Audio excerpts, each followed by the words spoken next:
Wins in the NFL do not come easy. Stacking them is even harder. Let's take it on the road. Let's start stacking this. Let's go. Stack on three. 1, 2, 3, stack. Pittsburgh was looking to do just that after their Week 6 victory over Tampa Bay, one that ended a 4-game slide. On the other hand, Miami has been treading water, dropping their last 3 games without quarterback Tua Tagovailoa. It was a Sunday night showdown in South Florida, with the intentions of starting a streak and ending one.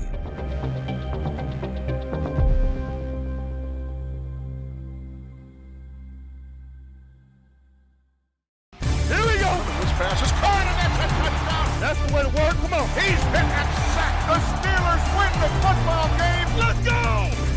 Come get it. You know what it is. This one is in the history books. Here we go. Welcome to the 84 Lumber Mike Tomlin Show. Hi, everybody, and welcome to the 84 Lumber Mike Tomlin Show. I'm Missy Matthews. After snapping their 4-game losing streak against a team from Florida, the Steelers are unfortunately on another one after losing to another team from the Sunshine State. It was a defensive slugfest in Miami during the second half, but it was the turnover battle that determined the winner of this game. For more on the Steelers' 16-10 loss to the Dolphins, let's welcome in Bob Pompeani, who's with Coach Tomlin. Bob. Hey, Missy, thanks very much. We're here with head coach Mike Tomlin. And Coach, that was a game that was winnable in the game's final minutes. If you had to put a headline on that performance, what would it be? You know, opportunity. And oftentimes the game, particularly when it's close, is about whether or not you take advantage of your opportunities or whether your opponent does. And, you know, I had a feeling after the game, and I still have that feeling when you're in a close defensive matchup like that. The team that can provide the short field for their offense is generally the group that has the advantage. And I just thought a snapshot of the game was they caught their interception opportunities and we didn't catch ours. And so that's why the game unfolded the way that it did. A comparable circumstances, we caught our interceptions opportunities at Cincinnati. And so we won that game. And so obviously there's a lot of reasons why, but if you want a headline, a synopsis, I think the splash, and particularly the splash in the residue that comes with turning the ball over or gaining turnovers, is a significant component of how games unfold. And in a close game like that, I think we were -3. Obviously, if we weren't -3, if we minimize some of their takeaways or we get some of ours, the outcome of a one-score game is going to be dramatically different. And you're right. And having said all that, your team still limited them to 16 points. I would imagine that's, if you go into an NFL game and you limit the other team, especially that talented, to 16. What happened after the first quarter? You guys seem to make a lot of adjustments that took the middle away, which they were exploiting early on. Oftentimes, you know, the first time that we've been in a stadium against a system of people, Tua, Hill, their receivers, Coach McDaniels as a play caller, it'll take us a period of time to get a sense in stadium of how we function versus them in an in-stadium environment. And that's what that was. They got some things going early. We adjusted and got a feel for how they function and the appropriate things to do. Our guys got a feel for it. And then we were able to settle down and minimize some of that. Yeah, it was a complete shutdown after that. However, your offense had opportunities, and I look at that 13-play, 86-yard drive. You have Kenny Pickett, a young kid, and you saw a lot of good in that drive. It resulted in a touchdown. Tell us about that drive and what you saw in that drive with regard to Kenny Pickett. You know, anticipatory throws, varsity accuracy, the prudent use of mobility in appropriate moments, running the ball on a third down, utilizing his legs versus two deep man under. And, you know, you got to be cautious playing two deep man under versus quarterbacks that are capable of running, and he is. And he had an opportunity to put that on tape, and I think that helps him and us moving forward, minimizing some of the things or making people think twice about deploying that schematic, which is a strong pass defense schematic. He's growing by leaps and bounds with every opportunity. It was on display in that drive and others. The fact that we were able to put together a drive and go the long haul is kind of reflective of growth and development in him and in us. We weren't able to do it at the end. We drove the length of the field in long circumstances in the fourth quarter, and obviously turned the ball over twice. And so, we got room for growth. He has room for growth, but he has shown some skills, both as a thrower and as an ad-lib guy that lends itself to the creation of drives, and we're moving in the right direction. And I guess that's part of having sort of a discovery period with a young kid. You're going to get opportunities that are there. Some he'll cash in, some he won't. Those interceptions, was it just a case of a miscommunication? I heard that word afterwards, or was it just a bad decision? However you want to frame it, we turned the ball over.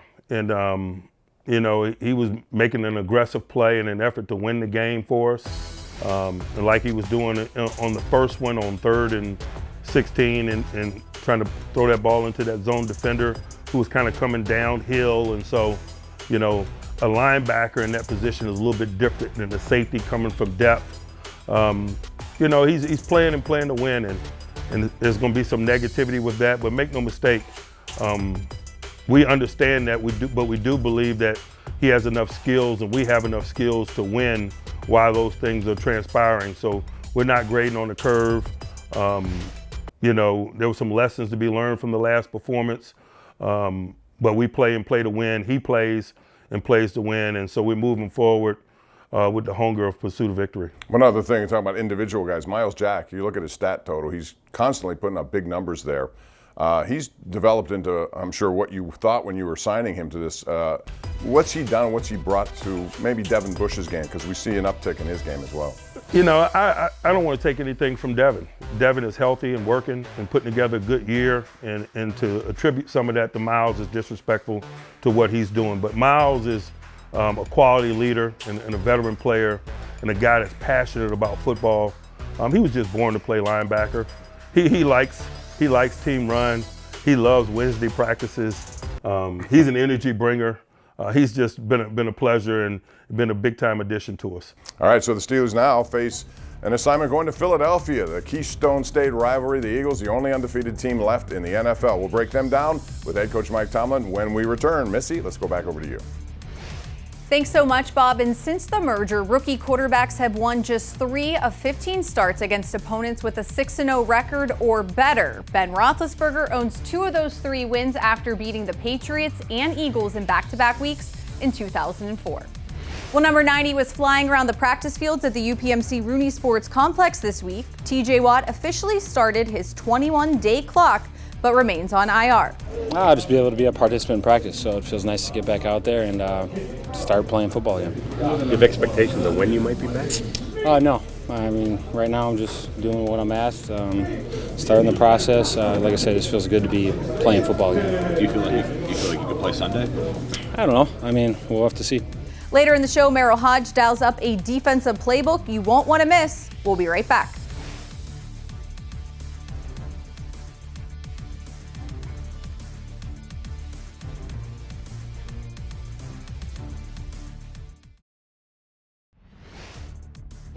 Welcome back to the 84 Lumber Mike Tomlin Show. Are you 84 Lumber material? Visit 84lumber.com/careers to learn more. Well, it was just a few years ago that Pittsburgh got off to an 11-0 start to their season. The Eagles are hoping to match their best start in franchise history with a win over the Steelers on Sunday. Philadelphia and Buffalo are the only 2 teams ranked in the top 5 in total offense and defense this season. So how can the Steelers ruin their perfect season? Let's send it back over to Bob and Coach for more on that, guys. All right, Missy, thanks very much. Last week in Miami, they celebrated that 72 undefeated team. We haven't seen anything like that since, although New England came close to one time. This Philadelphia team's undefeated, and they're doing a lot of good things led by Jalen Hurts. Why have they been this successful offensively? They're taking care of the ball. They've only turned the ball over twice in 6 football games, and they're getting turnovers on defense. And so when you start talking about the plus component of possessions, they're positioning themselves to win games. I think they got 14 or so takeaways on defense. Plus 12, I think, overall. Yeah, they're plus 12. Man, that's plus 2 per game. And so you got 2 additional possessions per game. You're taking away 2 from your opponent. You're going to be in position to win a lot of those games, and that's kind of a snapshot and synopsis.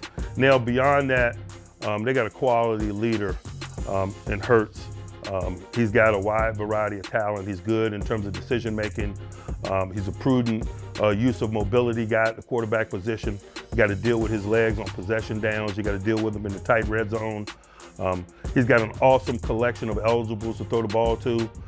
A.J. Brown is big and strong and a combat catcher. Smith is lightning fast and Watkins are lightning fast. They're capable of taking the top off the coverage. He's got a good group. And all that being said, I hadn't mentioned Miles Sanders, Woodland Hills running back from Penn State. The 4-1 tour. You like those 4-1 tours. Man, I've known that guy since he was about in 9th grade, and he's a quality player. They've got some awesome eligibles, and they got a quarterback who's really at home within their system of football and taking care of the football. And I think that's the catalyst for the record that they have. I know you enjoy going and getting to know players during the pre-draft process. You go to Alabama, he had to go through a lot down there. Did you see the leadership when he was in college, dealing with the adversity he had to move to another team, and then it's on display, it seems like, at this level right now? Without question, I think I just been in the business long enough to know that there's an intangible quality in Jalen. I didn't have to be around him to know it, just see it. You see it in the way that he leads, in the way that his teammates follow him. But also I've just gained a inside perspective in recent years because we have some of his former teammates within our program. And we acquired Minka in 2019, and Jalen, I think, was in the next draft. And Minka and I were really just getting to know each other. But Minka was adamant about advocating for this guy. That as I was still getting to know Minka, he felt strong enough about this guy to advocate for him, to say he's our type of guy. He's got an unbelievable intangible quality. And I think that's been nothing but reflected since he's been in the game at the professional level. I remember talking to you before the Buffalo game. You had 2 words, Von Miller. I guess this week, Fletcher Cox, same kind of guy. Tell us about your relationship with him over the years and what you've seen from him this year. Still very effective at what he does. We've gotten to know each other. You don't have a player of that impact without developing a personal relationship. I got an appreciation for his game. He's an all-decade player. He's dynamic. He's disruptive. He's a guy that kind of defies systems. He's been in Philly so long. He's been in differing systems. He's significant no matter what defensive system of schematics that they employ. But he's got a dang good partner in Javon, who we're all familiar with as well. It's Fletcher. He's deserving of the credit. But when you look at their front, it's Javon. Is Graham, another gray beard, 34, 35-year-old guy that spent over a decade in Philadelphia. Sweat. They got a lot of quality guys, and I hadn't gotten to Jordan Davis, their first rounder, a guy that's WWE big in the middle of the thing. And so they invest in that defensive front. That defensive front is a catalyst for what happens for them on defense, and it's reflected in the quality guys that they have. And on the back end, you got 2 guys who are really taking, you mentioned the takeaways earlier. Darius Slay comes with that ability to do it. As far as Kenny Pickett is concerned, what does he have to be cautious of dealing with their secondary? They got 2 top quality corners. You can't be negligent.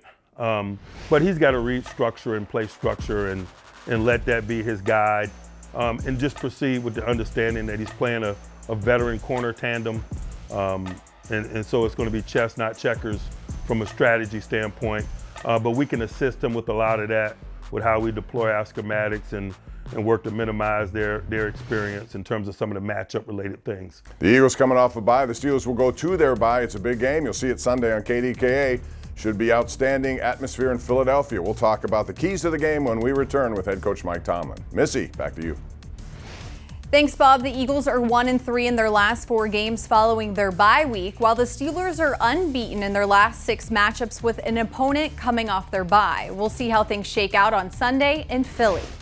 But coming up next, Merril Hoge explains how Pittsburgh can utilize what they did defensively in Miami to try and slow down Jalen Hurts. So they're not trying to read the box together. A third of them are reading pass, the other are reading run. They're handling everything. And now when Tua gets ready to throw the football, well, everything's covered. Now it's time for your Yinz Chat trivia question. Which former Steelers quarterback has the most passing touchdowns in a single game versus the Eagles, Bobby Lane or Ben Roethlisberger? Find out after the break.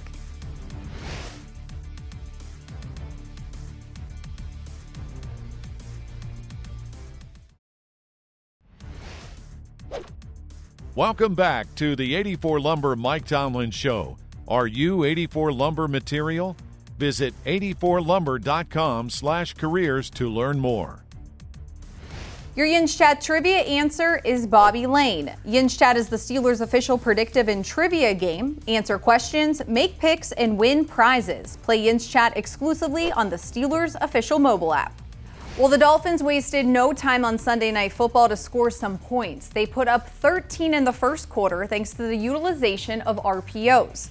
As Miles Jack said after the game, once the defense simmered down, things became much more manageable. So how can they carry that over into tomorrow's game against the Eagles? Let's find out with this week's Playbook with Merril Hodge.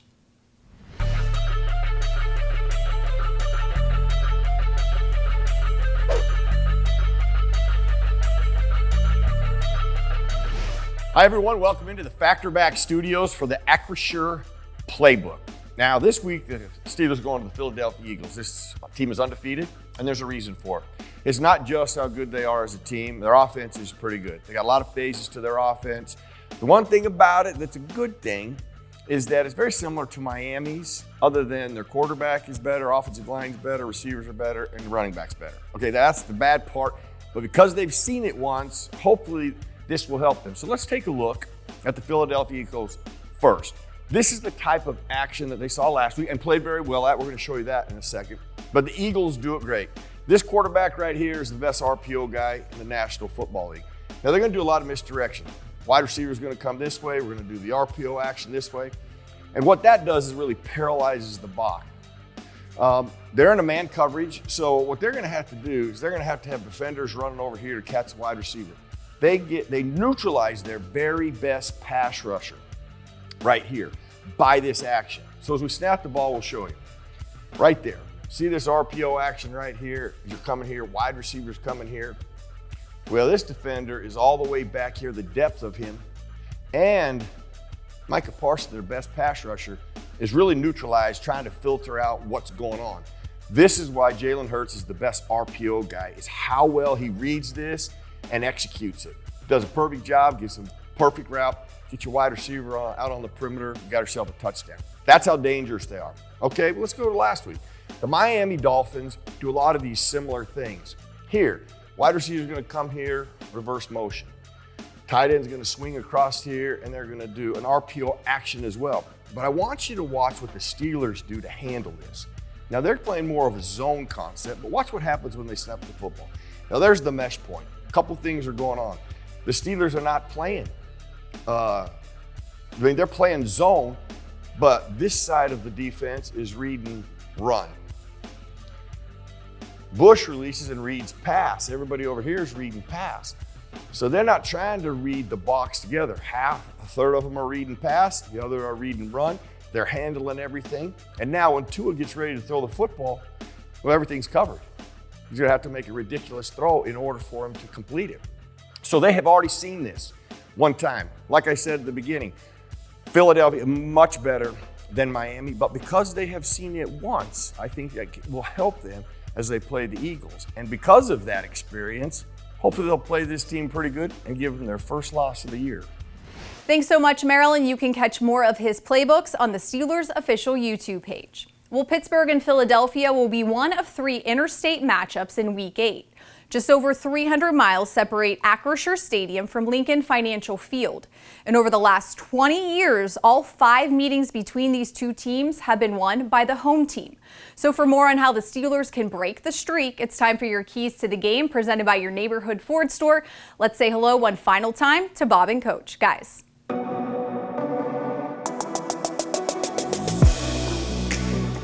Missy, thank you very much. First of all, the atmosphere in Philadelphia, they got a team going to the World Series. Not many people saw that coming moving through the season when they fired their manager. Here they are. That's a great thing about sports. Do you like going into atmospheres like this? I love going into Philly because it's hostile and blue collar, and it doesn't matter whether they got people in the World Series or not. It's just the spirit of their fan base, and it's one of them tough I-95 East Coast corridor cities. I've been going there a long time, even back at the old vet. And I just got a lot of respect for their fan base and the level of passion that they have in rooting for their team and against their opponent. Plus 12, that's the number, and that leads the NFL. Takeaways, a big part of their success. How do you mitigate that and make sure it's not a factor this week? First, we take care of the ball, and I think it starts there. We had a similar mindset leading into Tampa. Tampa's a group that did a really good job of taking care of the ball. I don't know that either team turned the ball over in Tampa, and so it became a field positioning game. We had a good kickoff return in that game, a quality punt return in that game. And I think that that's got to be a catalyst for us. They take good care of the ball. We have to take good care of the ball. And if those two things cancel each other out, and then special teams and field positioning becomes a component, and that better be the agenda when you're playing somebody that's plus 12. I know that's our attitude as we prepare. 2 weeks ago it was Tom Brady, kind of a mobile guy. Last week it was Tua. This week you got another mobile guy who has 6 rushing touchdowns. What's the most important thing with regard to stopping that from happening? You know, we live in that world and probably have more than most because we play Lamar twice a year. And so it's just been, you know, that's been an approach for us. It's just more of a function of us knocking the dust off our quarterback mobility plan, and particularly as it pertains to situations. A lot of people have quarterbacks, but they don't run the quarterbacks all the time because there's risk associated with it. They'll do it on possession downs when there's a line to gain, 3rd down and 2 or whatever, to get extended possessions. They'll do it in a tight red in an effort to produce points, and that's what you mentioned when you talk about 6 touchdowns. And so Lamar does similar things, and so we'll have a frame of reference. It won't make the job easy, but we'll definitely have a frame of reference. Coach, wish you all the best. Thanks. Thank you. All right, that's going to do it for this week's show. We'll be back at you again next Saturday night. Reminder to you, the game is 1 o'clock tomorrow on KDKA. We'll begin with our pregame show at 11:30 a.m. And for Missy Matthews and head coach Mike Tomlin, I'm Bob Pompeani. Have a great weekend, everyone. We'll see you on KDKA.